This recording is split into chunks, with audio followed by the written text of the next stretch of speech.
नमस्कार मित्रांनो, welcome back to Akash goat farm.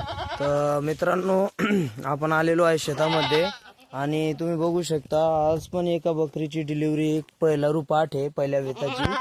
त्याच्या डिलिव्हरीचा टाइम झालेला आहे बरं का. तर ती आता समजा 5-10 मिनिटात पिल्लू वगैरे देईल. तर बघू शकता तुम्ही, ह्या पाठीची पण आपण डिलिव्हरी करूया. पहिल्या वेताची पाठ आहे, पाठीची क्वालिटी वगैरे तुम्ही बघू शकता. आणि हे बघा, आता डिलिव्हरीचा टाइम झालेला आहे बरं का. पहिल्या वेताच्या पाठीला थोडं त्रासच होतं पिल्लू वगैरे देण्यामध्ये डिलिव्हरीच्या टायमाला.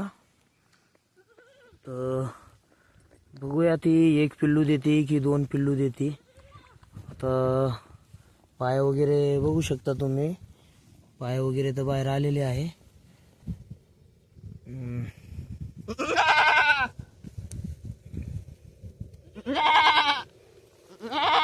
एकच मिनिट. हे बघा, माझी डिलिव्हरीचा टाइम तर झालेला आहे, पण आता थोडा त्रास तर होणारच त्याला.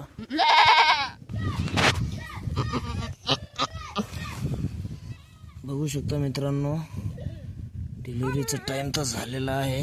त्रास खूप जास्त होतोय पाठीला. नाही रे अजून नाही. ते बकरी कुठे चालली पाय तिकडं.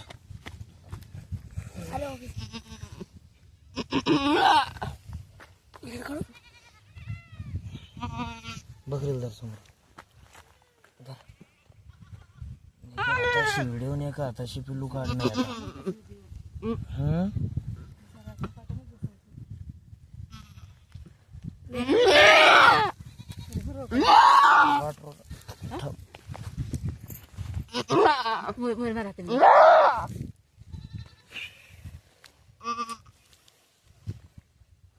बघू शकता मित्रांनो,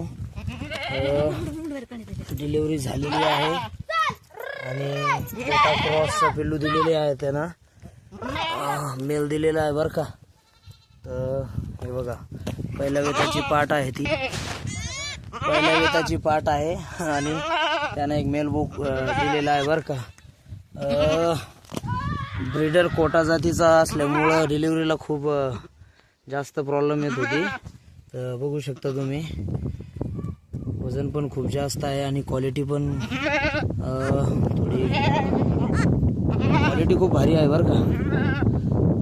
हे अशा पहिल्या वेताच्या पाठीला कधीच ब्रीडर म्हणजे जे नसलचे ब्रीडर असतात ना, त्याला जास्त पहिल्या दुसऱ्या वेतापर्यंत क्रॉस करायचं नाही. आपल्याकडे